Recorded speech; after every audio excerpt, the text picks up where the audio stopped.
Well, speaking of that one world edifice, I mean, circling back to how is that working out for them in the health? What's the demonstrable health or illness of the euro, for example, and what evidence can we see that shows whether it's healthy or not?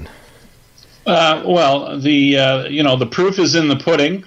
I would suggest that anybody who's paying attention might be aware that the people in Germany are dead set against bailouts for Greece, and the Germans historically, because they've had some pretty nasty experiences themselves with fiat money and creating too much fiat money.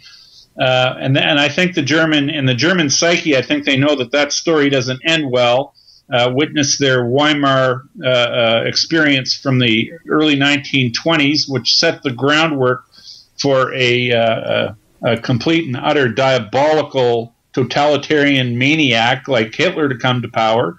But it was this experiment with fiat money and printing too much fiat money that laid the groundwork for that. And it's starting to look like maybe history is going to repeat itself. Maybe in America this time, because America seems to be marching down a road towards a totalitarian type of government, as opposed to the Republican state that was initially installed. And this is actually, not good for humanity, through my eyes at least. So to sum up, I'd say, how's it going for these globalists in their pursuit towards a one world edifice? Not so good, especially not for humanity. So what do you see in the euro that we should be looking to if we're concerned about the long-term health of the dollar, for example? What do we see in the euro that's tipping us off to having that is showing concerns? Well, I mean, the path. Listen, as the euro goes, so goes the dollar. The euro is a fiat currency, which is nothing more than a derivative of the U.S. dollar. But as is, all currencies are nothing more than derivatives of the U.S. dollar, because all currencies are only expressed in terms of dollars. When you talk the euro, you're talking about a rate of exchange between it and the dollar. When you talk about the Canadian dollar, you're talking about a rate of exchange between it and the dollar. When you talk about gold, you're even talking about a rate of exchange between gold and the dollar. And from that standpoint, the world has never been on a system of pure fiat money as a world's reserve currency, and where no currency in the world was actually backed by gold. And so this has been the case now in our world since 1971, when President Nixon closed the gold window, and the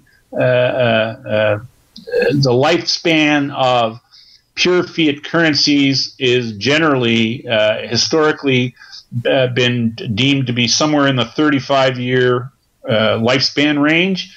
And 35 on to 71 gives you 2006. And isn't it interesting how we had a great deal of financial calamity back in 2006? And given a lot of hocus pocus and a lot of fraudulent dealings behind the black curtain with derivatives, the current financial system, dollarized system, might very well and should have fallen then, but it was kept alive through accounting trickery. It was kept alive through massive interventions and undisclosed interventions by central banking authorities and the U.S. Treasury that are almost unthinkable and unprecedented, in the history of humanity. So, we have an old and dying system, Dunnigan, and the system wanted to die already a few times over, but it wasn't allowed to. And I like to reference this point, especially to the people that are so married and committed to their charts. And they tell us how charting is going to do a great job at telling us what the future holds for us. Well, if Chartists were honest with themselves, I think they'd even maybe agree, if they knew how to chart it the right way, that the dollar probably should have died some time ago, according to the charts. But lo and behold, the dollar did not die. And the reason the dollar did not die, Dunnigan, is because we have a thing called surreptitious interventions in markets. Our capital markets have become a sick joke. And when you're doing hocus pocus on a grand scale, you can make things stretch out or go longer than they otherwise would. And this to my thinking renders technical analysis absolutely and utterly useless, because the inputs that are going into everybody's technical analysis models are nothing but fraudulently derived numbers and economic data. Garbage in, garbage out. The model doesn't work anymore. I wonder if that leads us to, and if you'd go with us then, to the steps of what the individual person who is aware of these realities and these historical patterns can yet do, first to take any actions to protect their own finances to the extent possible, and secondly, as you've mentioned a couple of times tonight, to guard or to reclaim any of their civil rights, their civil liberties. So if you could first talk about what people can do to on an individual basis to protect themselves financially, and then if we could talk about how they can do to protect their civil rights. Well, protecting one's total self involves a lot more than simply buying, because I'm a big advocate of this, buying physical precious metal. My preferred method would be to own some coins, gold or silver coins, to as a hedge or an insurance policy on your financial net worth. But it goes deeper than that, because I think you want to get your spiritual house in order, because I think that there will come a day when we will have paradigm shift type change, where we will wake up one morning and the world will forever be different. And if you don't have your spiritual house in order, dealing with that might be very difficult for a lot of people. And then from a physical standpoint, let's just give a shout out to the name of your site, The Reluctant Prepper.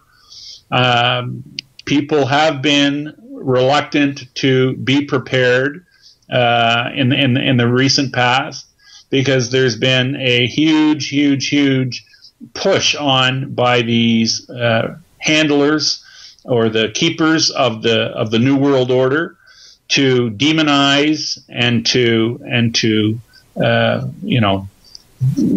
debase or try to make people that want to be prepared, that want to do the right thing, that want to act responsible.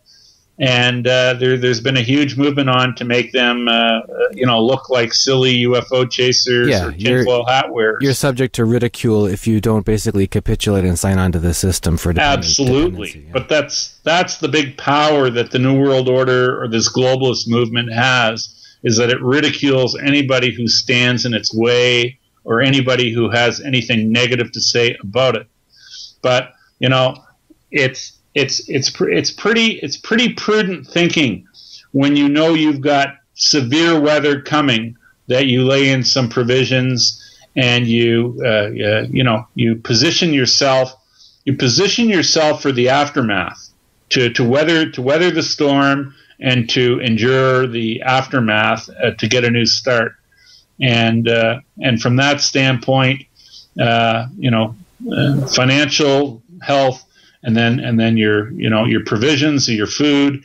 And I'll tell you something, Dunnigan, I'm not an advocate I'm not a fan of guns, but I'm also not a believer in disarming Americans for the reasons that the mainstream is trying to use or insinuate why guns need to be taken away. Guns do not kill people. And to touch on something that's been in the news recently, these mass shootings that tend to occur from time to time in more so in your country maybe than in Canada, but we have ours here too. They always tend to happen with somebody who's on psychotropic drugs, mind-altering drugs, and isn't it amazing that whenever we hear about one of these incidents, there's always a rush to say that we need more gun control to prevent this from happening, and yet nobody from officialdom has anything to say about the reckless prescribing and the inherent danger in the widespread use of these mind-altering drugs, these psychotropic drugs, which are handed out like candy on Halloween. It seems to me to almost anybody who complains of a bellyache, and this is really maybe the real crime that should be and the real injustice that should be published, talked about, and there should be a national dialogue about that. Because it seems to me that anybody who's strung out on drugs can find umpteen different ways to mow people down, whether it's to jump in a car and go run through a crowd. If somebody does that, are we going to outlaw cars? Or grab a knife and knife people? Are we going to outlaw knives? And it's just, and you can take that right to guns. Anybody who's whacked out on psychotropic drugs, any act they commit with a gun, I don't blame on the gun necessarily at all. I blame it on the drugs. And it seems to me the purveyors of the drugs in our world today get to write their own ticket, and they get a free pass whenever their products should be duly referenced for causing problems. I would direct folks who haven't had a chance to read an article, an essay actually called "On Sheep, Wolves, and Sheepdogs" by Dave Grossman. He talks about, and it comes to mind because I think about what I've heard said recently about a number of these mass atrocities that have happened in so-called, gun-free zones, whether it's schools or movie theaters or churches, that sort of thing, or even if you think about the 9/11 airplane incidents, it was the one airplane on which ordinary people were willing to rise up and take matters into their own hands, that even greater loss of life was averted, and how much more could have been averted by a alert populace ready to take prudent and common sense action against someone who's trespassing on a large group or whatever. But what a little clip from that article says: the sheep generally do not like the sheepdog. He looks a lot like the wolf. He has fangs and the capacity for violence. The difference, though, is, and he goes on to talk about the sense of responsibility and the burden of responsibility that is on the person who takes the role of the sheepdog, and instead of insisting on being disarmed like the sheep. So it's good reading. It was recommended in a concealed carry class. I appreciated the chance to read that. I wonder if you could let people know, Rob, your work is extensive. You've got a deep background in precious metals, as you alluded to. If they want to find out more about your writings, and you've got extensive approach on different current topics, where can they find more about you? You can find me on the web at kirbyanalytics.com, Dunnigan.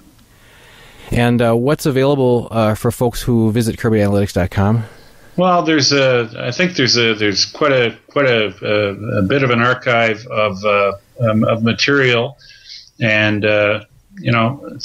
frankly, Dunnigan, it seems to me a lot of the material that I've written in the past is maybe more relevant and more, it seems more prescient today than when it was written. Some of it years ago. History's proving you right more and more each day. I'm sorry to say, I really am. Well, we're glad that you're on the side of liberty and on the side of truth, Rob.